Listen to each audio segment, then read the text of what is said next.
అభివృద్ధి వికేంద్రీకరణకు తమ ప్రభుత్వం కట్టుబడి ఉందన్నారు ఏపీ విద్యాశాఖ మంత్రి నారా లోకేష్.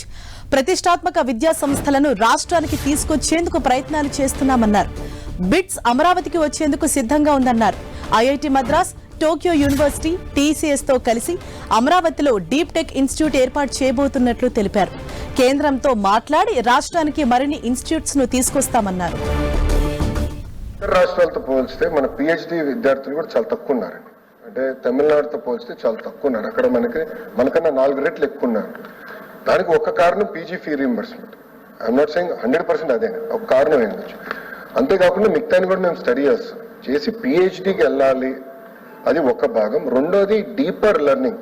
ఇప్పుడు ఏఐ అనేది వాస్తవంగా చూస్తే టెక్నాలజీ వచ్చేసింది. ఇప్పుడు నెక్స్ట్ వచ్చేది హ్యూమనాయిడ్స్, డీప్ టెక్. దానికోసం గౌరవ ముఖ్యమంత్రి గారి నాయకత్వంలో ఐఐటి మెడ్రాస్, టోక్యో యూనివర్సిటీ, అదేవిధంగా టీసీఎస్, టాటా గ్రూప్ అండి, ఎల్ఎన్టీ అందరితో కలిసి అమరావతిలో ఒక డీప్ టెక్ ఇన్స్టిట్యూషన్ అవసరమని చాలా స్పష్టంగా చెప్పారు. అంతేకాకుండా నేను ఐఎస్బి మోడల్లో ఒక ఏఐ యూనివర్సిటీ విశాఖపట్నంలో తీసుకురావాలని లక్ష్యంతో మేము అది కూడా పెడుతున్నాం అధ్యక్ష. అంతేకాకుండా ప్రభుత్వ విశ్వవిద్యాలయాల్లో ఎన్ఐఆర్ఎఫ్ ర్యాంకింగ్స్ పైన చాలా ఫోకస్ చేస్తున్నాం అధ్యక్ష. ఎన్ఐఆర్ఎఫ్ ర్యాంకింగ్స్ లో పబ్లికేషన్స్ అనేది చాలా ఇంపార్టెంట్. దానిపైన చాలా శ్రద్ధ పెడుతున్నాం.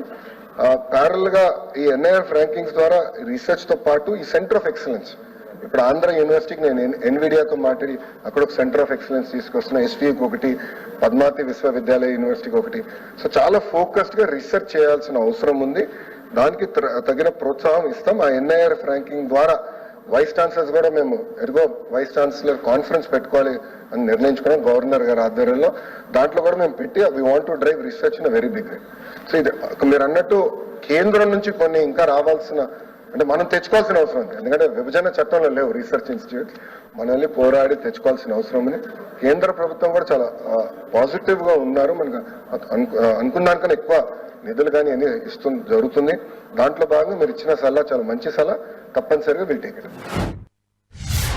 కంపెనీలు పెద్ద ఎత్తున ప్రోత్సహించి ఎకనామిక్ యాక్టివిటీ ఒక ఐటీ రంగంలో విశాఖపట్నం కేంద్రంగా చేయాల్సిన అవసరం ఉంది. సో టీసీఎస్ ఆల్రెడీ అనౌన్స్మెంట్స్ అయినాయి. త్వరలోనే మిలేనియం టవర్స్ ఏదైతే గత ప్రభుత్వం ఖాళీ పెట్టిందో ఆ మిలేనియం టవర్స్ లోనే వాళ్ళు వస్తున్నారు అధ్యక్ష. దానికి కొన్ని చిన్న ఇష్యూస్ డీనోటిఫికేషన్ అయిన ఉంటే చేస్తాం జరుగుతుంది. అంతేకాకుండా వాళ్ళకి భూములు కూడా కేటాయించడానికి వాళ్ళకి ఒక భూమి కూడా నచ్చింది. అది మేము నెక్స్ట్ ఎస్ఐపిబి అంటే 15-20 days లో అది కూడా ఒక నిర్ణయం తీసుకుని క్యాబినెట్ పెట్టి వాళ్ళు భూములు కూడా కేటాయించబోతున్నాం. ఇతర కంపెనీలతో కూడా నేను డావోస్ లో కలిసాను, ఇంక్లూడింగ్ కాగ్నిసెంట్ కంపెనీతో కలిసాను అధ్యక్ష. ఒక స్టాండ్ తీసుకున్నాం ప్రభుత్వం పరంగా, అనౌన్స్మెంట్ డావోస్ దగ్గర చేయకూడదని. సో తిరిగి వచ్చిన వాళ్ళ బోర్డు మీటింగ్ కూడా జరిగింది. త్వరలోనే ఆ అనౌన్స్మెంట్ కూడా విశాఖపట్నంలో మేము చేయబోతున్నాం.